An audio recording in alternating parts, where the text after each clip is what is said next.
So this time, instead of reviewing a game, I'm going to review a piece of DLC. Today we're looking at DLC Pack 1 for Call of Duty Black Ops 3, titled Awakening. So in this DLC pack, just like the other 3 DLC packs planned for release, contains 4 multiplayer maps and 1 Mega Zombies map. First I'm going to be talking about each multiplayer map, and then I'll go into depth about the Zombies map. The idea behind Gauntlet seemed really freaking cool to me when I first heard it. I mean, we've never had a map in COD before that had a jungle, arctic, and urban environment all in one. And when I played for the first time, it felt pretty bizarre actually, but now when I play, I don't even think about it really, but it's still really neat. But the thing I dislike most about this map is how a pretty good portion of it has this boring military facility type design to it. It just makes you wonder why they didn't make those parts of the map follow the main theme. I get that the map is supposed to take place in a military training course or whatever, but that doesn't mean that you have to make the playable parts of the map follow that whole idea. But overall, Gauntlet is a map that I look very positively on, just for the theme alone. Rise is by far my least favorite of all the new maps, mostly because it's a very dark and just sort of boring map. Nothing about it screams out as being memorable or unique to me. I can't even think of anything about the map to talk about. I can't remember the layout that much. I do like that the map has a pretty large water area, which is always fun, but the whole thing just feels uninspired to me. I would put it in the same category as maps like Meltdown, Aftermath, Exodus, and Breach. I just want to avoid it if possible. The satellite to the uplink station. Alright, now we're getting to the real good stuff. Now I know that everyone's been saying this, but Splash is basically the equivalent of Grind from Black Ops 2. It's one of those maps you only like because of the colors and theme alone. And I think that alone makes the map memorable and adds a lot of replayability. And the middle part of the map makes for some awesome firefights, with a cool combination of slides and pools of water. One thing that did really stick out about this map for me was how little long-range encounters you can have. It's a super close to medium range map, a very SMG appropriate one.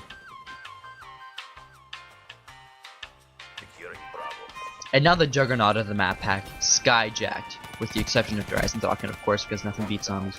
So Skyjacked is the remake of Hijack from Black Ops 2, which was one of my absolute favorite maps from that game. So how well does this map translate to BO3? Well, fairly well actually. The way that they made the entire outside of the boat thing have wall run spots is pretty cool. And the way that they raise the walls for the interior lanes makes it capable to get right above your enemies to get the drop on them. But so far the biggest issue I have is for the interior parts of the flying non-water boat thing. They just don't work well with the BO3 movement system. Whenever I play, I try to avoid these parts and just stick to the outside. But overall, a very solid map. Still keeps that same specialty I had in Black Ops 2. Oh boy, let's talk about the Horizon Draken.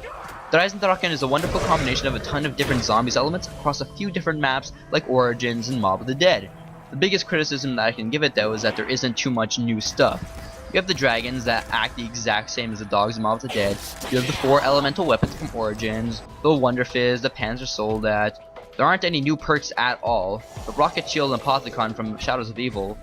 But even with all those similarities, Horizon Draken still feels like a unique experience. Having a completely new type of weapon, being the bows, is really nice and refreshing to see. And the 4 different upgrades you can get for it are awesome. Instead of having the basic elements that they had in Origins, now they have 4 completely new ones, with the exception of the Storm Bow, which is a combination of wind and lightning, but still. And the animations for the bows are so mind-bogglingly awesome and cool looking. And I also love the design of the map. I mean, it doesn't get any better than a freaking medieval castle. And it's another one of those maps that doesn't have a training spot that's so obviously better than any other spot on the map. It just lets you decide where you want to get to the high ground, instead of having one spot that makes you look like an idiot if you don't use it. And the perk selection is pretty great. But I'm pretty upset that PhD Flopper hasn't returned.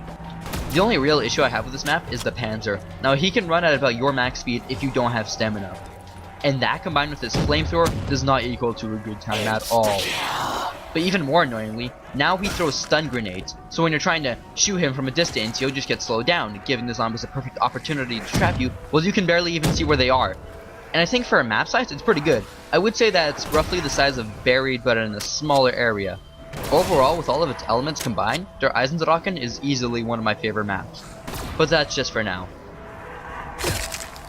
All in all, for a DLC pack, Awakening is really great. At least if you're a fan of zombies. If all you play is multiplayer, then I think you'll enjoy it, but there's nothing mind-blowing or uber awesome about it. As someone who plays a lot of multiplayer and zombies, but mostly zombies, This map pack is fantastic. You could say that it's overpriced, being $15 and all, but as someone who's already put tons of time into this DLC, I can gladly say that it was worth the price.